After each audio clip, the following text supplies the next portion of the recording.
1000세대가 넘는 서울 종로구의 한 아파트 단지입니다. 최근 전용 면적 84제곱미터 아파트가 22억 원에 팔려나갔습니다. 집값 급등기였던 2022년 초 최고가와 엇비슷한 수준입니다. 현재는 이 가격보다 1억 원 높은 매물도 나와 있습니다. 가격이 계속 오르자 매물을 걷어들이는 집도 늘었습니다. 22억, 21억 이렇게 거래를 하려고 했었는데 금액을 더 올리시거나 아니면 더 높게 이제 매도를 하시려고 걷어들이신 이제 그런 사례도. 마포의 한 대단지 아파트는 전용 면적 59제곱미터 거래가 올 초 한 자릿수에서 지난달 17건으로 급증했습니다. 원래 초만 해도 4개, 5개 정도 거래되다가 갑자기 4월 달부터 2자릿수죠. 10개가 넘어가기 시작했으니까. 서울 아파트 주간 매매 가격은 15주째 상승하며 2021년 이후 최대 폭으로 올랐습니다. 상승세는 강남 등 일부 지역에 그치지 않고 서울 외곽으로까지 퍼져가고 있습니다. 빚내서 집 사는 수요도 늘며 대출 시장도 출렁이고 있습니다. 이달 들어 시중은행 가계 대출은 2조 원 넘게 급증했습니다. 윤석열 정부에 있어서는 부동산 가격을 잡는 일이야말로 핵심적인 과제라고 볼 수가 있었거든요. 그런데 추진되어 왔던 정책들을 돌이켜보면 대부분 집값을 띄우기 위한 정책들이 좀 많았던. 오르는 전셋값이 매매 가격까지 부추기는 가운데 향후 금리 인하 시기도 집값 상승세의 변수가 될 전망입니다. JTBC 이상화입니다. 한국은행은 오늘 기준금리를 3.5%로 유지했습니다. 12차례 연속 동결로 역대 최장 기록입니다. 치솟는 물가에 높은 기준금리를 3년 가까이 유지해온 건데 오늘 처음으로 금리 인하 시그널이 나왔습니다. 현 상황은 물가 상승률의 안정 추세에 많은 진전이 있었던 만큼 이제는 차선을 바꾸고 적절한 시기에 방향 전환을 할 준비를 하고 있는.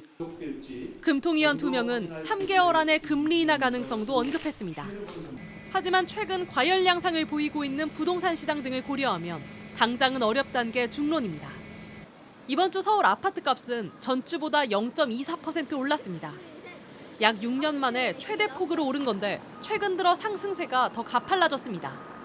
빚내서 집 사는 이른바 영끌족들이 다시 늘며 지난달 주택담보대출은 6조 원 넘게 폭증했습니다.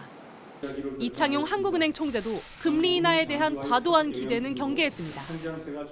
금리 인하의 시점에 대해서 잘못된 시그널을 줘서 기대를 너무 크게 해서 주택가격 상승을 촉발하는 그런 정책 실수를 하지 말아야 된다는. 1,400원을 위협하는 원달러 환율도 변수인데 전문가들은 일러야 4분기에야 금리 인하가 가능할 거라고 내다봤습니다. 관건은 부동산 시장이 언제 안정될지 여부인데 주무부처인 국토부 장관은 다소 신중한 평가를 내놨습니다.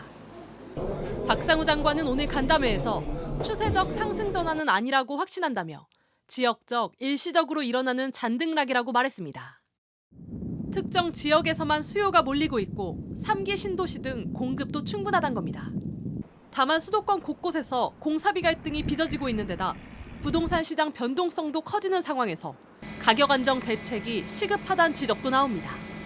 JTBC 공다소입니다.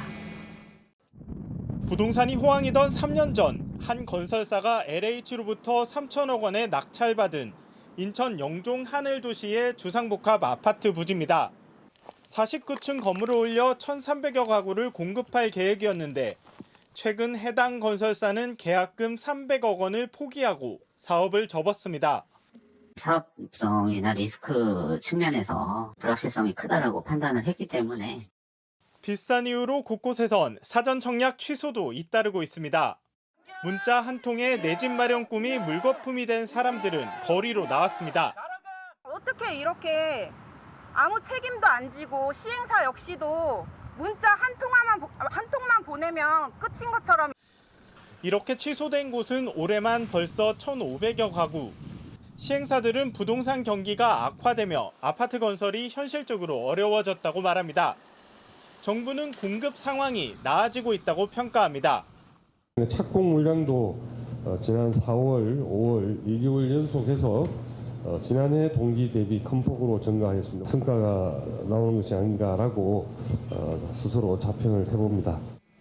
하지만 정부 공급 목표 달성률은 현재까지 절반 수준에 그쳤습니다.